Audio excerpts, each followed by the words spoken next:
Hey, this is Devin with week 18 of my Japan journal. It is really hot in Japan right now. I mean, the room has no AC, so I got like one of the fans, And they just quick note, they give these things out like everywhere. Like you're walking down the street and you got people just handing them out along with, check out our store papers. There's a lot of that in Japan, like all over the streets. This journal's late. Well, all my journals are late because I've been busy with a lot of stuff. Friday, not the one that just passed, but Friday before that, I had to leave my first host family, who I had lived with for 4 months, and then I came to a new host family. But then 3 days in, I had to go to another host family because the house I'm in now, the plumbing broke. So I had to pack up my bags again and then go to another host family for like 3 or 4 days. And then I came back to this house again. So I've been just like all over the place. I'm like really tired of like moving from one spot to another. So I haven't had much chance to do much of anything because I've just been like going from everywhere.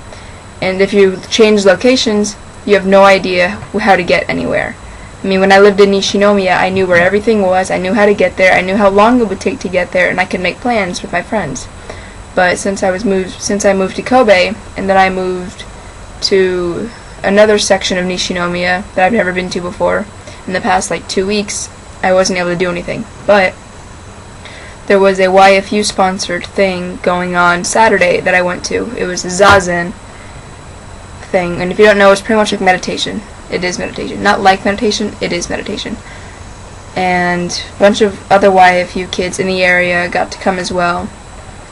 And so we went to a temple, like on top of a mountain, and it was bloody hot that day too. Sorry if this waving is distracting you, but it's really hot. So yes, went to the Zazen at around like 8 in the morning. All of us met up at the train station with our host parents and stuff, and it was for the year kids and for the summer kids. The summer kids are going home on like Thursday, and the year kids, of course, are all staying here till about January, around there. So we get to the Zazen, and we just kind of sit, and I'm really, really sorry, I don't have any pictures, because since I was moving constantly, I was unable to, really bring my camera for anything, because I was living out of a bag. That was pretty much the size of a laptop case. That's how big my bag was, because I was moving, constantly. So, like 3 days I'm here, 3 days I'm in another place, 3 days I'm at a new place, and then boom, I had to go instantly to the Zazen at like 4 in the morning, and then take a 2-hour train, and it was just a pain in the ass. So yeah, I'm really, really sorry. I do not have pictures, but I have friends who have pictures, so I will try to get, some of those up as soon as I can again. I was so mad at myself because I didn't have my camera. I wanted to take so many pictures. Anyway, so we go into this main room where we just kind of sit around and just chat for a bit, and then 3 monks come in and they start discussing, what Zazen is and the purpose of it, and then how to do it. And of course you sit, Indian style, like the real Indian style, where both the ball of your feet are like facing upwards. A lot of people couldn't sit like that, so they were allowed to sit, regular crisscross applesauce style. I was able to sit, the right way, because, I don't know, I've been able to do this since I was kind of fortunate. And in Zazen, you sit on like a small square, not a small square pillow, but maybe a 2 by 2 foot square pillow, like really flat. And then you got like a little circular pillow about yay big, and it like goes just on the very, like on the very edge of your butt. So you're like half sitting on this cushion. So it's like it's like very behind you, and you just kind of half sit on it. So that way you're kind of forced to like arch your back as you sit, because you gotta have like perfectly straight posture. And that way you're kind of like sitting on like an elevated level, because the pillow is right here. It's a little tiny circle pillow, and the rest of your legs are down here. So you're just kind of like forced to sit forwards. And then of course you form your hands like this in a little circle, and you just kind of rest them in your lap. You sit properly, and you just close your eyes and you just sit there. And we did that, all of us, about 30 YFU kids from ages 14 to 17, sat there for half an hour, not making a sound, meditating. Now, it sounds like it may have taken forever, but when it started, like, all of us, you know, because we all talked to one another, like, how did you feel? Because all of us talked to one another. The first 10 minutes, like, the first 5 or 10 minutes, it was like, oh my god. But then eventually we're just like, you know, just kind of like sitting there, you know, just like. And then in the end, we all realized it did not feel like half an hour. It felt like 15 minutes tops. Just like we were just kind of sitting and chilling, you know. I don't know how often, you know, other people sit and chill, but it was kind of it's really hard to explain. Because when we all sat there, like, in a line outside, you know, we could hear some cicadas going off, we could hear birds chirping, we could hear some water running, and they had this little, like, thing that they rang. I didn't see what it was because my eyes were closed, but I believe it's like a kind of like a bowl-like thing, and then they take a small, like, it looks like a piece of chalk, like a metal piece of chalk. That's pretty much the way I can describe this shape and size, and even in like a red.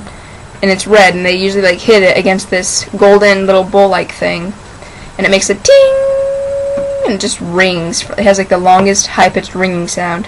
I actually like flinched a little from the sound of it. I was just like, you know, like that. But they ring it like 3 or 5 times. I couldn't keep count.